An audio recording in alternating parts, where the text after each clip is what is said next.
திமுகவினர் மற்றும் விவசாய சங்கங்களை சேர்ந்தவர்கள் ரயில் மறியல் போராட்டத்தில் ஈடுபடுவதற்காக சைதாப்பேட்டை பகுதிக்கு சென்றனர். தற்பொழுது அவர்கள் செய்தியாளர்களை சந்தித்து வருகின்றனர். அதன் நேரடி காட்சிகளை பார்க்கலாம். அசிங்கப்படுத்தப்படுவது, அவமானப்படுத்தப்படுவது தடுத்து நிறுத்துவதற்கான போராட்டமாக துவங்கி இருக்கிறது. பிரதமர் அவர்களே, இனியும் உச்சநீதிமன்றத்தை காரணத்தை காட்டி நீங்கள் தட்டி கழிக்காதீர்கள். உடனடியாக தமிழர்கள் தாக்கப்படுவதை தடுத்து நிறுத்துங்கள். பாதிக்கப்பட்டிருக்கிற அந்த வணிக நிறுவனங்களுக்கு உரிய இழப்பீட்டை வழங்குங்கள். விவசாயிகளுக்கு உரிய தண்ணீரை பெற்றுக் கொடுங்கள்.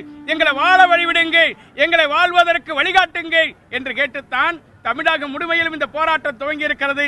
தமிழக அரசு போராட்டத்திற்கு ஆதரவளிக்க முன்வராதது எங்களுக்கு வேதனை அளிக்கிறது. தமிழகத்தில் பேருந்துகளை ஆங்காங்கு காவல்துறையினை கொண்டு இயக்குவதற்கான அச்சுறுத்தல்கள் துவங்கியிருக்கிற தகவல்கள் வந்திருக்கிறது. நான் தமிழக காவல்துறை தலைவரை கேட்டுக் கொள்வதெல்லாம் நேற்றே உங்களிடத்திலே கடிதம் கொடுத்திருக்கிறோம்.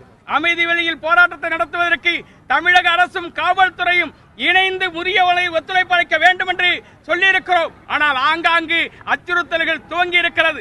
காவல்துறை இரும்பு கரம் கொண்டு அடக்குவதற்கான முயற்சியை மேற்கொள்ளக்கூடாது. கர்நாடகத்தில் காவல்துறை பாதுகாப்போடு கலவரம் துவங்கி இருக்கிறது. கலவரத்தை தடுத்து நிறுத்தக்கோடி இன்றைக்கு அமைதி வழி போராட்டமாக தமிழகத்தில் நடக்கிறது. எந்த இடத்திலும் எந்த விதத்திலும் எந்த ஒரு சிறு சம்பவங்கள் கூட நிகழாது.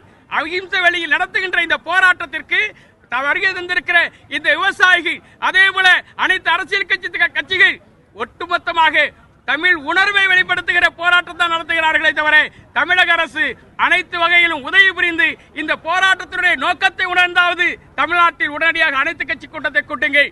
நாங்கள் கூட்டிய போராட்ட களத்திற்கு வந்திருக்கிறார்கள். ஏன் நீங்கள் தயக்கம் காட்டுகிறீர்கள்? ஆளுங்கட்சி கட்சி கூட்டினால் அனைத்து கட்சிகளும் உங்களோடு ஒருவருக்கு துணையாக இருக்கிறார்கள்.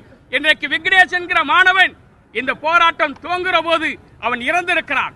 தீயிட்டு தன் உயிரை கொலைத்துக் கொண்டு இறந்திருக்கிறான். காவிரி மண்ணை காப்பதற்காக, காவிரி உரிமையை மீட்பதற்காக, தமிழன் தாக்கப்படுவதை தடுத்து நிறுத்துவதற்காக விக்னேஷ் என்கிற 21 வயது பாலகன் மரணப்படுக்கையில் கிடக்கிறான். இனியாவது மனமிறங்கி வாருங்கள் பிரதமர் அவர்களே.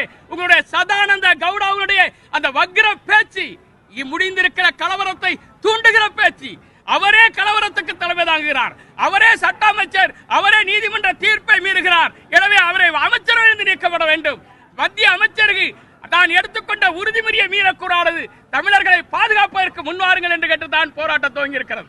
இப்ப ஜனநாயக ரீதியாக தொடர்ந்து